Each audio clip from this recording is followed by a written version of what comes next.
Okay, everyone. I'm going to do one of these dorky videos again, just because this is an important time in the calendar for us in our sort of training program as we shift from GPP towards SPP.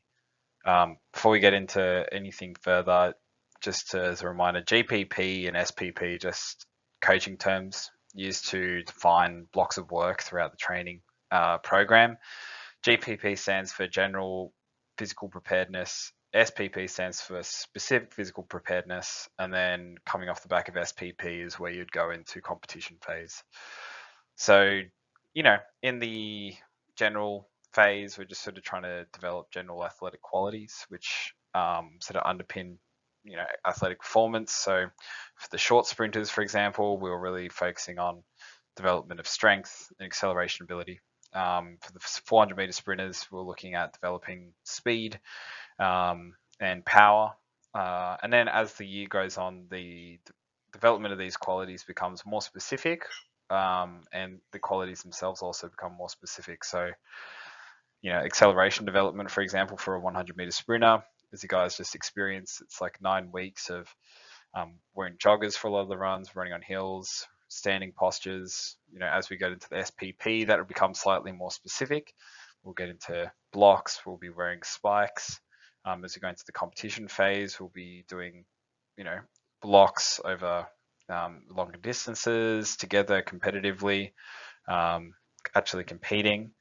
And just some general rules when it comes to the sort of GPP, SPP competition is that the general phase is typically more extensive in nature. So we're doing a few more runs. For example, I'll just keep on using acceleration development because it's just so topical with the sort of work that we've done. But during the general physical preparedness phase, we did somewhere between 20 and 30 accelerations a week.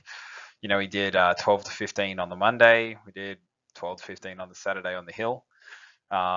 In this next block of work, we might only do somewhere between 15 and 20 a week. So that's like a 30% drop off in total repetitions performed, but they're slightly more intense. So this is the sort of work that we're going to be looking towards over the coming months as we start to prepare ourselves for competition. This whole format is going to be the exact same as what I used for the launch. So we've still got the Bankstown spaceship here. But yeah, we'll just sort of quickly go over what GPP was like and then what the coming weeks look like as well. So even before that, just a reminder as to what the sort of overall calendar of the year looks like. We just sort of did the GPP stuff. It started in May. It's 2 months of a bunch of strength and acceleration work. We're seeing PBs in the strength, which is awesome. So much jumping, so many excels. And then for the 400 meter athletes, it was awesome that one session where we actually got everyone out through the gates, seeing 20 meter fly PBs drop. Ev, Matt, Mo, it was awesome to see. SPP is a slightly longer block, and that is because the sort of specific qualities that we're looking to develop take longer to develop. Speed and power are not things that can be developed overnight. So this is going to be a longer block, and the focus shifts away from slow strength stuff into the gym to things becoming more ballistic. We're going to be running faster, so the distances will be slightly longer. For the 400 meter athletes, this would be starting to introduce some speed endurance elements as well as the development of power. Then we compete October through December. We might do a little block during the Christmas break, and then competition goes January through March. And this is slightly different to last season where it went to April, and that's because of all the Olympic trials and things like that. So this is what the sort of template program for the first block of specific prep looks like. It's always a bit of an eyesore looking at it on the PowerPoint, but the Monday has shifted towards sled session. So you might be really familiar with this sort of sled session, which we did last year on the Wednesdays, where we're using the heavy load over 10 meters, slightly less over 20 meters, and even less for a 30 meter run. This is to be done in our training spikes still, or even flats. And then, so the good thing about the resisted acceleration is that it puts a cap on the total speed that you can do. And this is relevant for this program because the Wednesday has now become like such an important session for us. I'd say the Wednesday is probably our most important session, where we're doing what we have been doing with all the abs, the jumps, things of that nature, before getting into, between 6 and 8 high speed runs. So we'll do the Sue drill or the Randy Wicket drill that we have been doing, and then we'll go into some 50-meter runs on the Wednesday. The Saturday, we're coming off the hill, but we'll still maintain all of the abs, all of the jumps that we've been doing as well. Been really enjoying them. But we'll start to get into some blocks. So we're going to be doing 3 sets of 20-meter runs, 3 sets of 30-meter runs. And then I do really want to maintain the endurance that was started to build on the hill, but I don't really want it to be too intense just yet. So we're going to start with it'll probably be 3 to 4 200s, and this is at 80% of our 200-meter time from last year. So for me, that's like 27, 28 seconds. If you ran 26 seconds or 25 seconds, you're probably looking at around 31-ish seconds 200. So they're not that fast. And as the weeks go by, we'll start dropping them from 200s to 150s to 120s, and increasing the velocity on those runs as well. So that's sort of what we're going to be looking like over the coming weeks. What we're looking to do, GPP, as I said, we're trying to develop power, trying to develop capacity for acceleration and all that sort of stuff. And that was complementary to some of the slower, heavier stuff that we're doing in the gym, as well as sort of establishing good training habits. And, I understand that a lot of people have been going on holidays and things like that. But like, I'm more than happy for that to happen. You guys got to go live your life and whatnot. But I've been really happy with the overall vibe and the culture of the group. People are pretty locked in when they're at training. People are adhering to the program really well, communicating well. So I think that training habits thing I've been really happy with it, and I've been really enjoying it as well, over the first 9 weeks or so. How this shifts, I guess, is, we're still obviously going to be accelerating, but the speed development starts to become a little bit more present. So we'll be doing 20-meter fly testing. We'll be sort of using the velocity-based training devices. So we're just going to be measuring the speed of the lifts and not just how heavy they are.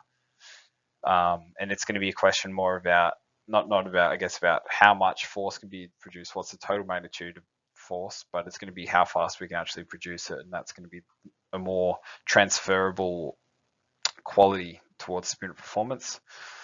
And I guess the sort of underpinning part about this time of the year is that we're going to start to getting used to intensity. So I really wanted to make this presentation because when the program shifts from things being more general in nature towards things which are more specific in nature, which are more intense, it's often these transitions where injuries can become more possible.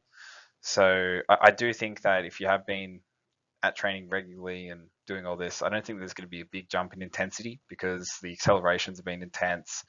The jumps, the hurdle jumps, the bounds, all that, it's really high intense power stuff, but it still is going to take weeks and maybe even months for the sort of high speed, high velocity stuff to become a normalized part of the way your brain operates and stuff. So that's what we're really looking forward to. Can we actually have high intensity outputs? The way as you saw through the sort of template program, the training's going to be organized like Monday being a bit of a power day. Resisted acceleration is just a power exercise anyway. And in the gym, we're going to be doing power work. So that's where we'll be tracking the velocity of all the lifts. On Wednesday, we'll be doing speed work. That's going to be a combination of those cone drills that we've been doing. I've been really liking them. Everyone looks good on them. And just where we do the cone drill and then we don't do the cone drill, and see if we're able to sort of maintain the stride length and the mechanics that we've been trying to develop through the cone drill. Thursday will be gym, which is a bit more of a strength session. This isn't going to be maximal strength development. I think there's still going to be some elements of speed in there as well, because you can maintain strength really well even through power development. And then Saturday will be the combination of blocks and the endurance work. So some of the tests which we're going to be doing, I'm going to continue the jump testing, the acceleration testing, the DEXA. That's what we're able to do. For the strength stuff, these are some of the things that we wanted to do, which we may or may not have. Ooh. Okay, I just got put forward a slide there. But what I really wanted to say was, with the testing, with the 20-meter fly testing, I'm not going to be bringing the gates out to ACU, but I was thinking every 3 weeks we're going to do a modified session where we go to Homebush instead of Strathfield. I bring the gates out, and instead of it being, a 6 to 8 repetition session, we do maybe 3 runs over 50 or 60 meters, and we also do our broad jump. We do our triple broad jump and a standing triple jump contest as well, and measure the distances of our jumps. So it'll be 2 weeks at Strathfield, 1 week at Homebush. We can chat about that more later as well. So these are the exercises, the sets and the reps that we're going to have for the first 3 weeks. As I'll later explain, we need to stabilize the weight used on these exercises, and we're going to be looking at the speed at which they're moving. So the power clean has just become a hang pull or a hang clean. It's a little bit more ballistic in nature. The reverse lunges have become step ups. I'm going to chuck some bench press in there as well. And it's not going to be maximal development. We're going to see how fast we can move this thing. The squat, full range of motion squat, has become a box squat. And we're going to try and move it at a designated speed of 1 meter a second on average. And the Romanian deadlift is going to be not as heavy, but we're going to increase the speed at which it drops. And I can send through some examples of how that exercise is performed. So when it comes to power development, or force development, you sort of need to remember that force development is a combination of mass and acceleration. So typically in the weight room, when you're developing strength, it's just the increase of strength and increase of mass. So say if we go from 100 kilos to 120 kilos in a squat, we've probably increased our force development based on the assumption that the acceleration of the mass is the same. But what we're going to be doing instead is, for these main exercises of step up, hang pull, bench, box squat, and RDL, we're going to be using the same weight, session 1 through to the 3rd week, and we're going to maintain the weight used on it. And the variable that's going to be changed is the speed, the acceleration.